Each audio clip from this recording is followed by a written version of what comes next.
Welcome into another episode of Ravens Reports. We got all kinds of breaking news from Derrick Henry sending a message about next season, about how he's still fired up and that the way the season ended did not leave a good taste in his mouth, and he's ready for next season. He sends a message. We'll talk about that. We also got Lamar Jackson not winning his third MVP like many people thought would happen. So let's go ahead and dive into the content. Let's go ahead and start off with this whole Lamar Jackson MVP debate. If you guys need a little refresher reminder, here's the numbers. Lamar Jackson with better completion percentage, passing yards, yards per attempt, yards per game, passing touchdowns, less interceptions, passer rating, rushing attempts, rushing yards, and rushing yards per attempt. Lamar Jackson absolutely dominated Josh Allen in every aspect of football this season. He was absolutely the better quarterback. Tom Brady, the GOAT, thought so. Shannon Sharpe and Chad Ochocinco and many other MVP voters thought so. It was actually a really close vote. If you look at the numbers here, there was 383 points for Josh Allen to 362 for Lamar Jackson. 23 first-place votes for Lamar, 27 first-place votes from Josh Allen. Here was a live reaction from Shannon Sharpe and Ochocinco on their show whenever it was announced live. Someone pulled it up on their phone and let them know, hey, Josh Allen just won. Here was the raw reaction. For the quarterback, not for the quarterback. Okay. That'll be the equivalent. Derrick Henry is second team all-pro running back, but he wins Offensive Player of the Year. People are like, how? I'm saying, how? They wanted to give Josh something. They wanted to give him something. Man, this ain't no handout. We don't do no handouts here. You say they don't do no handouts in the NFL, but they just handed him MVP. I'm shocked. I'm shocked. Ocho, I didn't. That don't make no sense. Lamar is also the first player in NFL history to have more passing yards, passing touchdowns, fewer interceptions, higher completion percentage, more rushing yards, and higher rushing average than the MVP that season. So this is kind of unprecedented. Now, people use the argument of Lamar Jackson having Derrick Henry against him, but in reality, Derrick Henry averaged about 68 yards per game with the Tennessee Titans, comes over to Baltimore, averages over 100 yards per game. He went from like 4-point-something yards per carry to like 5.9 yards per carry. Lamar Jackson helped out Derrick Henry just as much as Derrick Henry helped out Lamar Jackson. And let's not pretend like James Cook wasn't a Pro Bowl running back as well that helped out Josh Allen and the Buffalo Bills with a really strong run game and a strong offensive line. It's kind of crazy to think how hard Lamar Jackson got snubbed on this, but I'm actually happy for Josh Allen. Like, legitimately, I love Josh Allen as a person. Like, obviously don't want him to have success on the field, especially when the Ravens are playing them, but like, Josh Allen is a great guy, like a genuinely great guy, and has said nothing but praises for Lamar Jackson. And he's fallen short in the postseason just like Lamar. Lamar and Josh Allen both having to get over the Patrick Mahomes Chiefs hump at some point. But here's what Chris Broussard had to say on this MVP vote and in this whole case, the way it's shaked out. A lot of the counting stats favor Lamar here. Brew, we'll start with you. Do you think voters got this right? I get it. You know, I'm a voter for the NBA MVP, and a lot of times history comes into play. All right, Lamar won the last two, has won two. Yeah.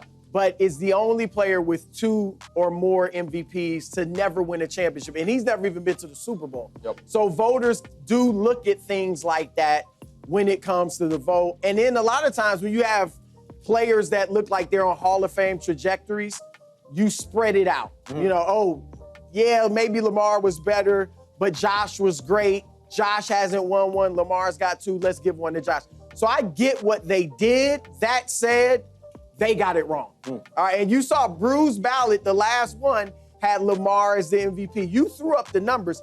Lamar Jackson had an historically great season. And I get, like, I just gave all the history and stuff, but I think he had a better year, much better year than Josh Allen. You guys will get mad at me, but they did play head-to-head. In the regular season. What happened in It's that a game? regular season was an award. The It's not a audience, we have a playoff new award. audience on Big Fox Net. What happened in that The game? Ravens trounced them. By how many points? 25. Wow. And People Lamar should was talk about that game. fantastic. Yeah. Lamar had 3 touchdowns. Josh Allen had 0. Yeah. Lamar's passer rating almost doubled Josh's. And then everybody, and I get it, Derrick Henry is a great weapon, and Lamar had him.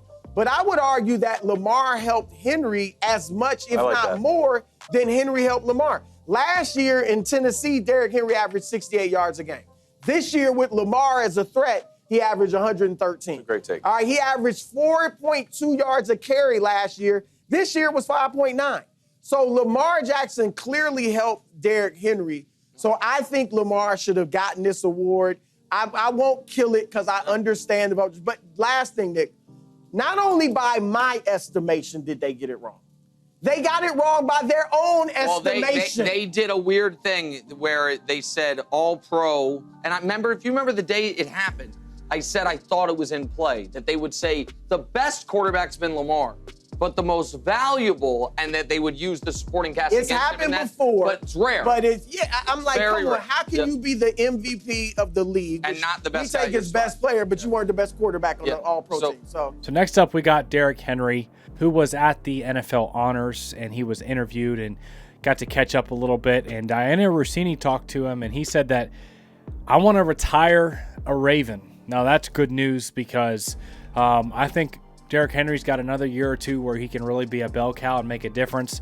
Then he might be like a power back, goal line guy after that. But, Derrick Henry, the way he body conditions and the maintenance, there's already workouts coming out from him, his motivation and the way that the season ended, how he wants to help the Ravens win a Super Bowl.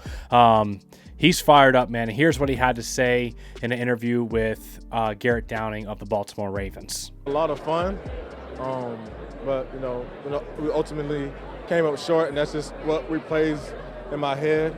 Yeah, but it's a season to be celebrated. But when you look at the big picture, we just came up short. So that'll always be playing into my head until next season. So that's what I look forward to. I know you've already posted some stuff on social media that you're looking forward to next season. I mean, you're fired up about it. What's your mindset going into next? I've already seen training videos out there. Are you already working for next year? Yeah, just work as hard as I can this all season and get ready for next season and put a better season together so we can finish with what we want. And you're up for a finalist for Offensive Player of the Year. How do you feel about first being a finalist and that award tonight? It's always an honor to get recognized, for your talents and the season you had. But I definitely want to see Lamar bring home the MV3 tonight. So looking forward to that. He definitely deserves it, and I'm just grateful to be here. So Derrick Henry, he's already starting to put in that work for this upcoming season. He's not satisfied. He said it's still in his mind. It still stings about how the season ended. However, they got a chance next year with Derrick Henry, Lamar Jackson returning, Rashad Bateman, Zay Flowers, Mark Andrews, likely most of the offensive line all returning, most of the defense returning, most of the coaching staff, both coordinators, plus some new exciting coordinators with the new linebackers coach and the new secondary coach with Chuck Pagano.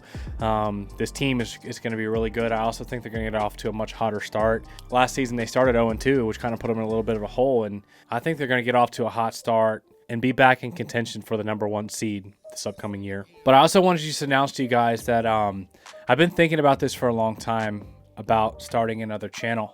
You guys know this is like a Christian-based sports podcast covering the Baltimore Ravens, and I love it. I love all of you guys, and this channel isn't going anywhere, but I also felt like I should start another channel, just encouraging people in their faith, life stuff, parenting, being a better dad, being a better husband, going deeper as a disciple of Jesus, and just faith-based life stuff like that. So I decided to start the channel, and I will be posting my first video on there tomorrow, and I'll leave a link in the description so that way you guys can go check it out and subscribe to the channel if you guys want to support that channel as well and have another type of channel dedicated for that type of life stuff.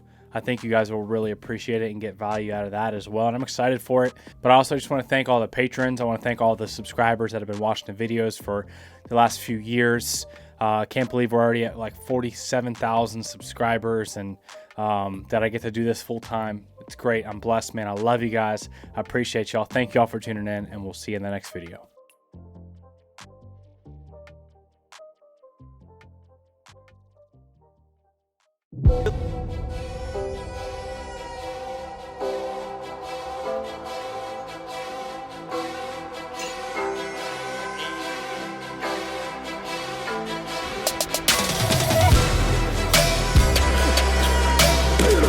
Ray, when he wasn't looking, he ran me over.